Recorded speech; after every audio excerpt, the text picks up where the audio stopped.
The Jungle and the Sea is the best theatre I've ever seen Melbourne Theatre Company make. I don't know if you saw Counting and Cracking a couple of years ago, but that was this 4-hour piece of epic theatre, not in the Brechtian sense, retelling of a family caught up in the Sri Lankan Civil War and their migration to Australia. Transformative, one of the best experiences I've ever had in the theatre, and I think this play, this follow-up, maybe actually sits at the same level as that. And it's still running at Melbourne Theatre Company for a couple weeks, so you just have to see this. It follows this one family that splits apart in 1985 at the start of the Sri Lankan Civil War. And after one of the kids joins the Tamil Tigers, the mum makes this vow to herself that she's gonna wear a blindfold until the day she gets to see her kids reunited. And I think that's all I can say about the plot without saying too much, because this is a play that you are going to want to experience beat by beat, but also I fucking want to go back to see it. It's done in 3 acts over the course of 3 hours with really generous intervals between each one.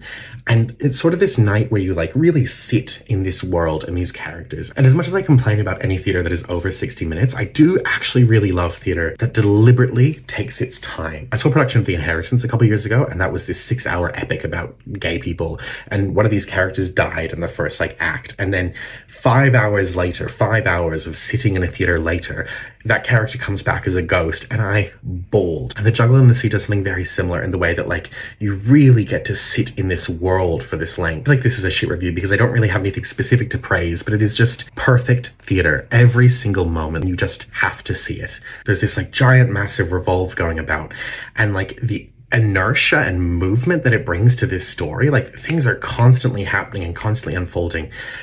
There's so much theatricality present in it. This is a story full of violence and grief and sadness, but the way that that is portrayed is so theatrical that it never veers into sentimentality and pathos and just crying because of how beautiful it is. You are feeling alongside these characters in a really empathetic way. And I think that's why I'm so confident in saying that